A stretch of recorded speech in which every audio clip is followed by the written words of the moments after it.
Hi, I'm Justin Conway. Today I'm going to talk about how to create a repeating pattern in Photoshop. This is a very useful tool, especially when you're creating web pages, because you can repeat a pattern across the background.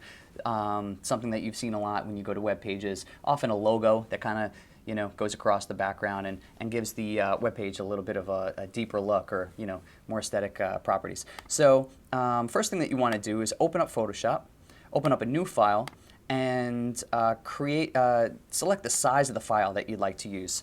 And you'd like it to be a nice round number, because this number is going to play into one of our steps in the future. You want it to be nice and round to perform some simple math. It's really just, you're going to cut the number in half later on, but it's easy when it's nice and round. So we're going to select 100, and 72 for the resolution is great for web pages. So we'll select OK. Now we have this little box here. We'll zoom in on it, and we'll throw some guides in here. So let's create a vertical guide. Typically the guides will snap to the middle, as mine are.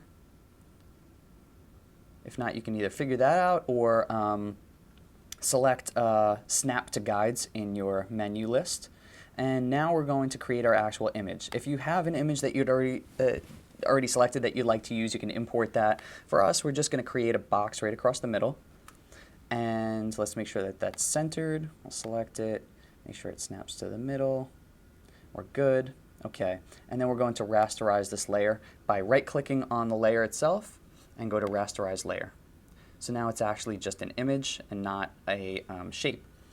So now the next step is to go into Filter, Other, Offset, and it's already set to 50, which is great because we selected 100 pixel width and height for this particular project that we're working on here.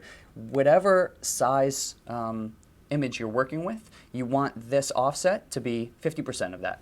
So if you wanted to have a really big image, 800 pixels, you would just put plus 400 in horizontal, plus 400 in vertical, and that's it. You click OK. So now you have this image here, which when repeated over and over again, will actually create boxes all over.